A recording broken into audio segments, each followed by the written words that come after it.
Hey guys, we're here with the one and only Ryan, who just finished first place at OTS Championships at Games. How are you liking your Labrynth deck? I was good. I think this deck's by far the best deck in the format. Everything else sucks. Okay, well, let's just get right to the list then. Yeah, so for the monsters, this is the cards for my Vegas list are pretty much all the same, just swapped around, like the main and the extra. Sorry, main and the side, because I didn't really feel like changing the deck, but some things had to be updated. So 2 Ariana. This is the best starter. You just don't play 3 because it conflicts with your main normal summon, and it loses to Imperm pretty badly. So it gets you a nice +1, but for the most part you just want it for engine.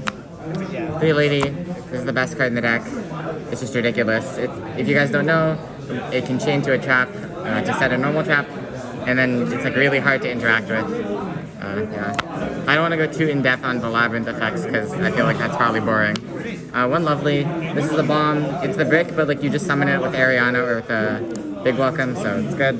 And then the main normal summon is 3 sphere mode. So this card's just good. Like it in the main. Does it come up? Yeah, it came up. It won me every game I summoned it. It's good against trap tricks because they do the whole wombo combo, usually at least game 1. It's really good against Kashtira. If Kashtira goes like a Rise Hard Pass, then you kind of win by setting 5. So it's not a huge deal if you have 1 dead card in your hand. And this card's like so powerful that it's just worth maining. Spells. 3. These are broken. This doesn't conflict with anything at all.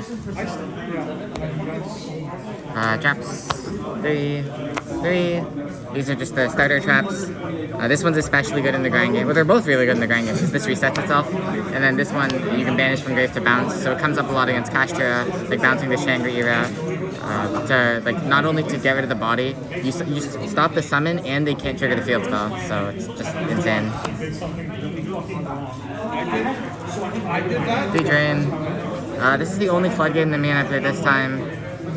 This card's just really good against every single deck in the format. It's good against Despia, it's good against Cash, it's good. Like, it's usable against trap tricks and even the mirror match, although you can side them out in those matchups.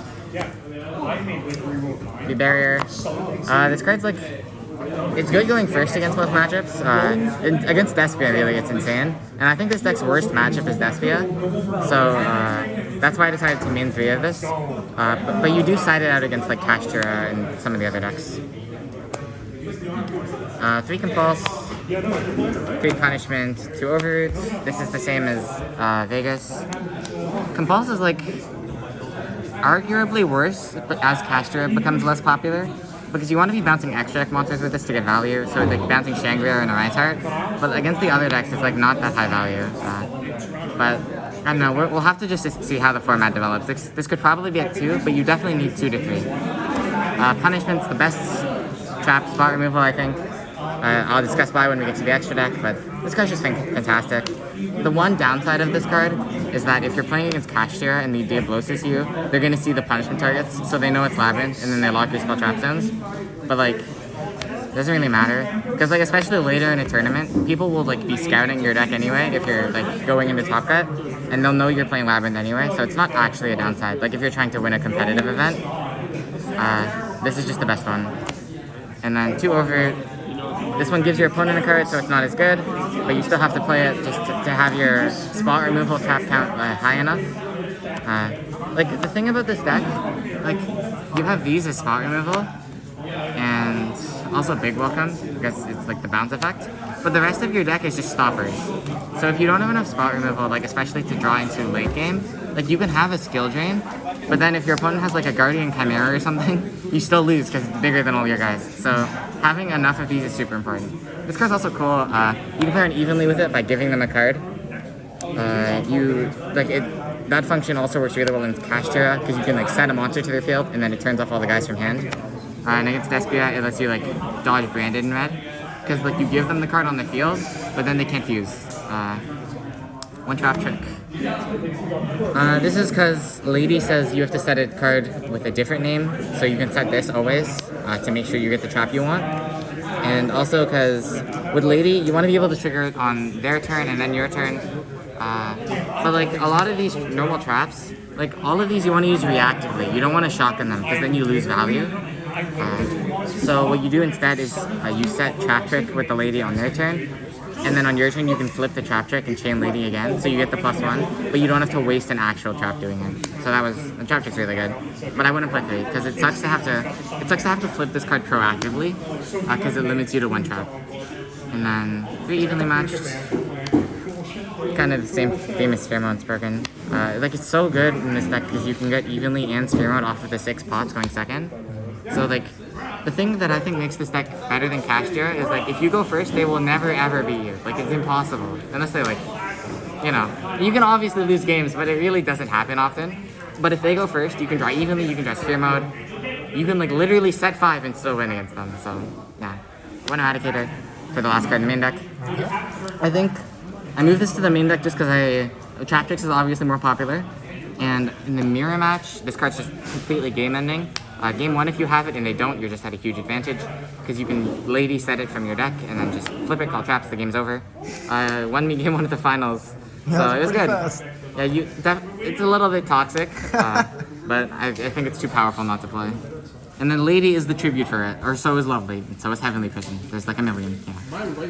2 Lingribo, just for if you get Ibleed. It's really important because like, you get rid of the Ibli, so you turn on all your special summons, and then you can crash their Lingribo with your Lingribo, and then getting rid of their Lingribo is actually important because you're playing a trap deck. 1 Muckracker. This doesn't come up, but it's there. It's like the best generic link for this deck because you can revive any of the fiends. So like mainly Lovely, I guess, in the grand game. Like you summon this, revive Lovely set a trap, and then like you're back to full advantage. This is also a way to out Denko Sekka with Ariana. You can go like normal Ariana, add Lady, special Lady, link into this, pitch, summon back Lady, kick over the Dingo. But it didn't come up. This is the reason why Punishment's broken. 2 copies of the Tri-Brigade. So 3500 attack, it makes your Punishment always usable. It's like important too, because against Kashtira, let's say like if you're in a really complicated game state where there's a lot of monsters on the field, and they have the field spell, like, your Entis isn't going to have an attack to pop stuff, so you have to send this instead, and that came up a lot, actually. And the card that this sends is Garura. So when this goes to the grave, you send the Wing Beast from your extra deck. This is a Wing Beast, and it lives in your extra deck. So it gets sent, draw a card. So it might not seem that insane to draw a card. You might be thinking like, oh, you're playing a trap deck, you have to set all your cards before they're live anyway, so it's not like that card actually matters, but like, I think this is like the best engine in the deck. Like, aside from the actual Labrynth engine, this is what makes this deck so good. Because a lot of your games go down to the wire with this deck, and it's like every card matters.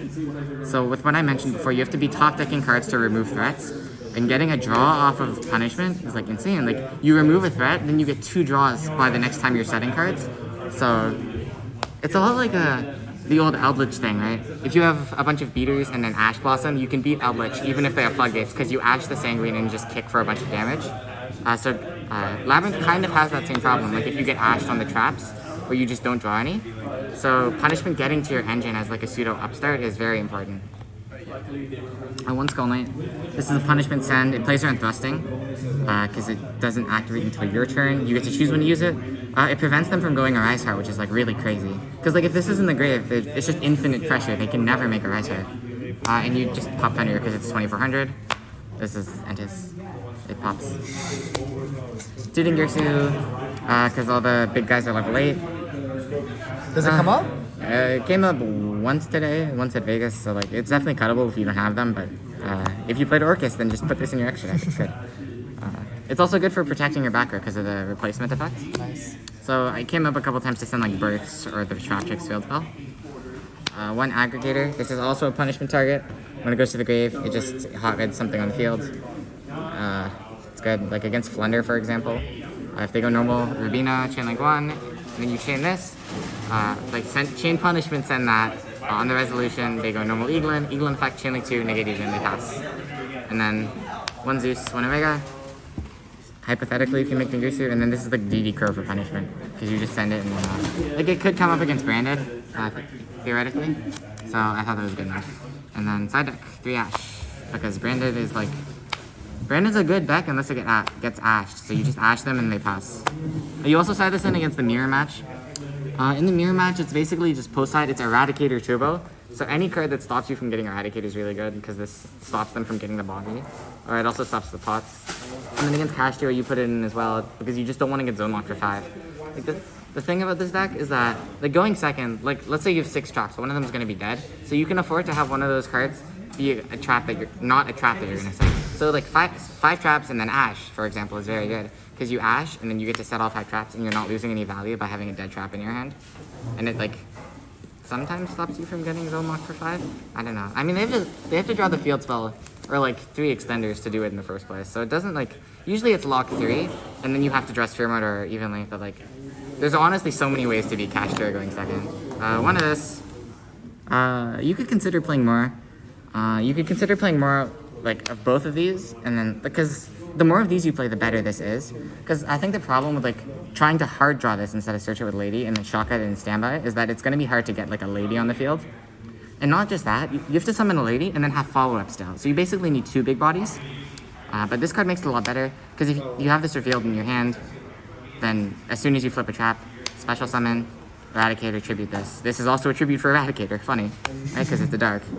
And then, like, if you wanted to play more, then you should probably play more of both of these, but I put them both at 1, because I think playing more of this card, like, leans into losing to Ash, especially post-side, because you get Ash on 1 card, so that's 1 card dead, like the trap card, and this is dead too. So you have, like, 2 dead cards going first, and that's not amazing. Yeah, just the 1. It's like, I think that in this deck, 1-ofs are probably fine, or like 2-ofs, because you go through your deck pretty fast, actually, with the draws from Ariana and Gurura, and, like, the pots. And if you see 2 of the same card, it, like, actively makes your hand worse, because you can't use both. And, like, you need every interruption to count. So if you have, like, 2 of these, and, like, one of them sitting dead in your hand, you're gonna die. So, that was bad. One of the field spell, you just slide this in for control. It's very important. Like, being able to search this with Ariana in the mirror match or against Traptrix comes up. 1 Feather Duster. It's kind of just the 15th card, because it hits the mirror match, like, harder than any other 15th card would. Judgment.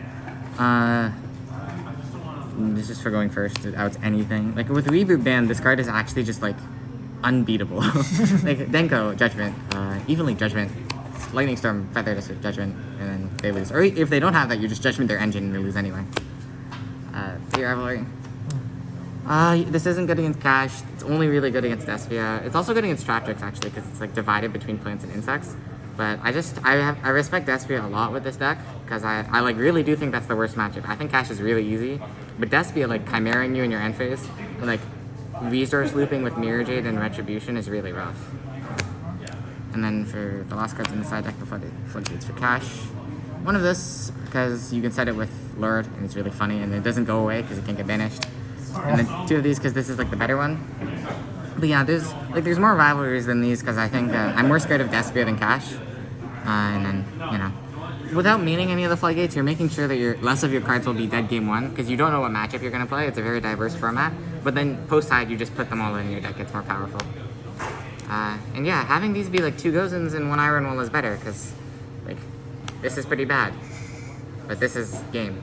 Like, yeah, there's no outs. So yeah, that was the deck. Amazing. Thank you so much for the deck profile. Any last shoutouts?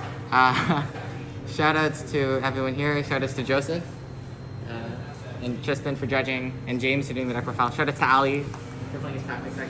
Shoutouts to Chi for playing not Sky Striker this time. Yeah, and thanks. Amazing. Congrats again on first place, and thank you.